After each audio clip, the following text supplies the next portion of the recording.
Yes, my name is Abdullah Bey. I'm here live at Black and Nobel Bookstore at 1409 West Erie Avenue, Philadelphia, Pennsylvania. And my Black and Nobel Bookstore has been selling my book, Moors and Masonry, for 13 months. It's been on the market for that long. Now, Moors and Masonry is a history book. It talks about the tremendous Moorish power, sea power, during the 15, 16, 1700s. Now, during which time, the claim out there is that the Portuguese, the Spaniards, the French, the Dutch, and the English transported 12.5 million Africans from the continent of Africa to North Central South America over a period of 36,000 voyages over a period of 300 years. Now, what I document in my book is the tremendous Moorish sea power during that time period, whereby the Moors, who are currently classified as black, Negro, colored, African American, Latino, Spanish, Puerto Rican, and the United States Census Bureau.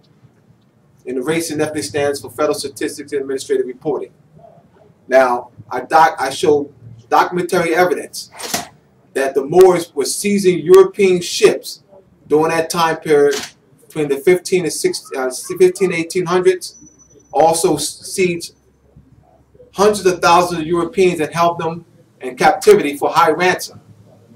On the back of the book cover, I show a picture that depicts the true history that has not been exposed to the general public.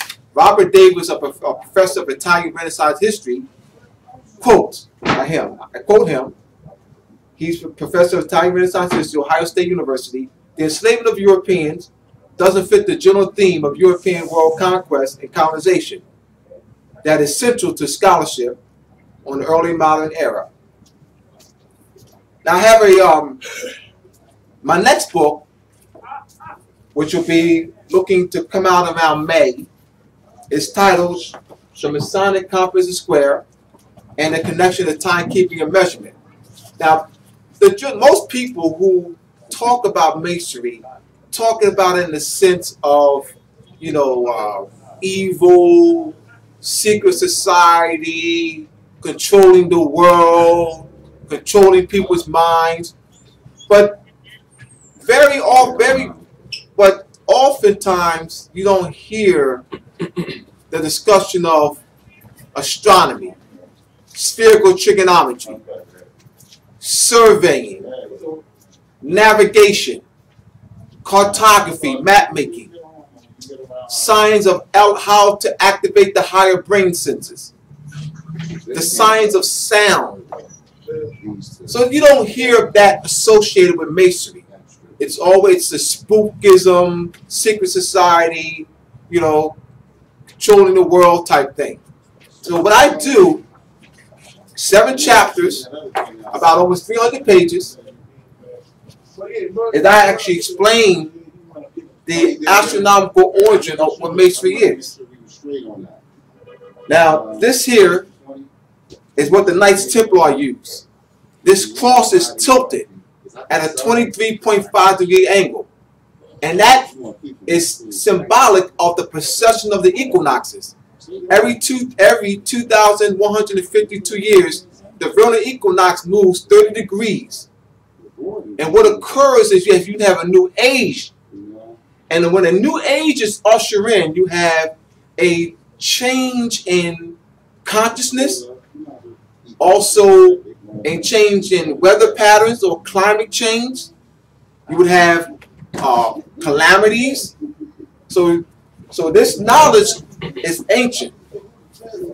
Now here, the Royal Arc Masons use this as their symbol. You have in the triangle, you have what's called a triple tau, T-A-W or T-A-U. And that triple tau, if you look at the math of it, tau is the 19th letter of the quote-unquote Greek alphabet. 19 times 3 is 57. And I'm calling your phone right now.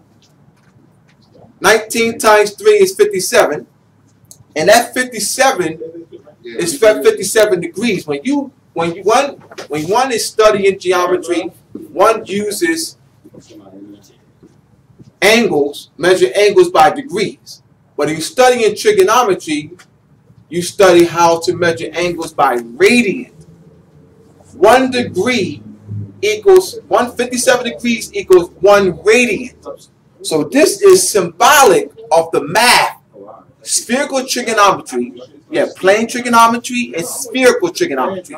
Spherical trigonometry is used in map making, cartography, astronomy, and navigation.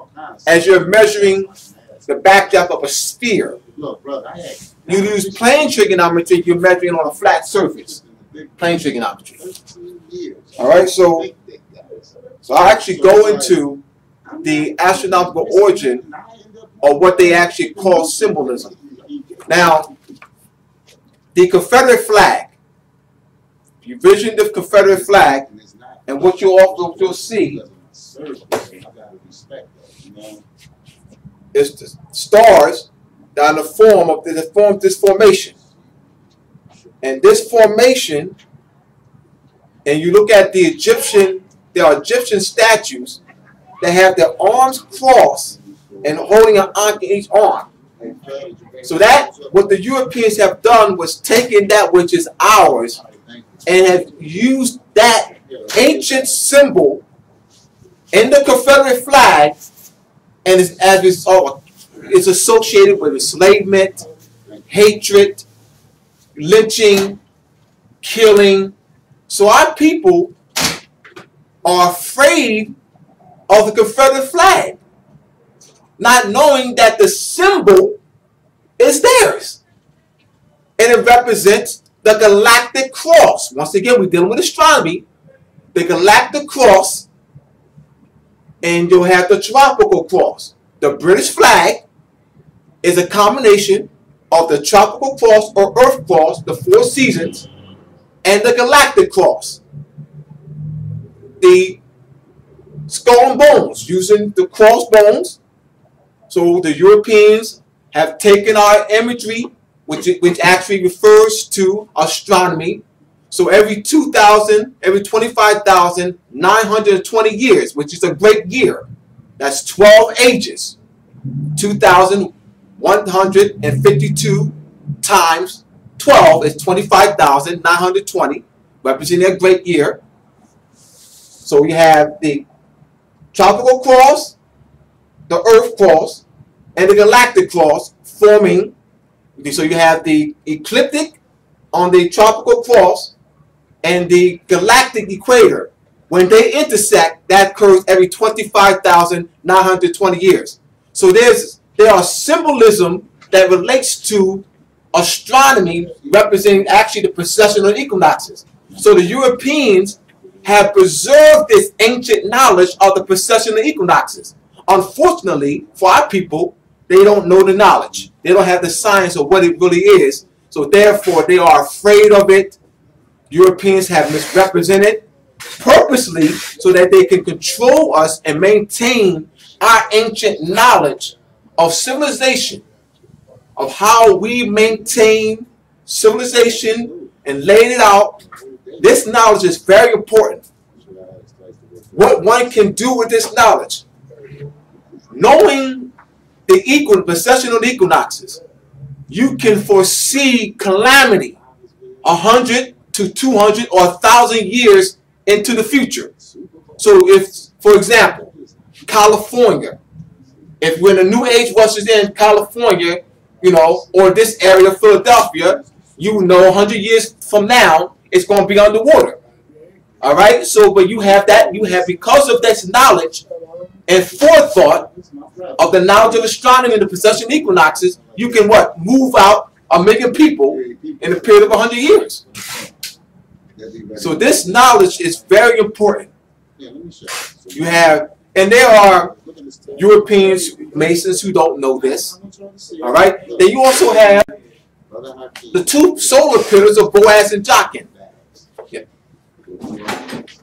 The 2 solar pillars of Boaz and Jachin.